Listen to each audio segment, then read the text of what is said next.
ওই ডাস্টবিন গাড়িটা সামনে না থাকলে এখন সকালবেলা চা খাওয়া হতো না। হ্যাঁ ডাস্টবিন গাড়িটা সামনে না থাকলে সকালবেলা এখন চা খাওয়া হতো না। না, চা খাওয়া হতো না।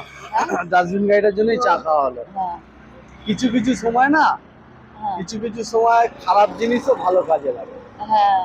নাহলে তো বইয়ের পয়সায় চা খাওয়া হয় না।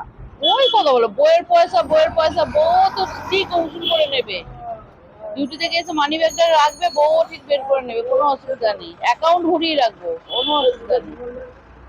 সকালবেলা আমরা একটু বেরোচ্ছিলাম মর্নিং ওয়াকের জন্য, কিন্তু মর্নিং ওয়াক তো দূরে থাকে। মর্নিং ওয়াকে বেরোচ্ছিলেন না, মর্নিং বাইকে ঘুরতে বেরিয়েছিলেন? মর্নিং বাইকে। আমার না মর্নিং ওয়াকের থেকে না, এই যে ফাঁকা রাস্তায় সকালবেলা ঠান্ডা ঠান্ডা হাওয়া, মর্নিং বাইকে ঘুরতে বেশি ভালো লাগে। তা যাই হোক, সামনে পড়ে গেছে একটা ডাস্টবিন গাড়ি, বড় যে লরিগুলো, এত গন্ধ, সে এক মুহূর্তের জন্য যাওয়া যাচ্ছে না পেছনে। আমি ততক্ষণ বলি, ও যতক্ষণ যাচ্ছে ততক্ষণ চা খেয়ে নাও তুমি, আমি ডাব খাবো এলে। তুমি আমাকে ডাব খাই দিও, আমি তোমাকে চা খাই দিচ্ছি, একই ব্যাপার। সকালের তো স্টার্টিং। না, খাও খাও।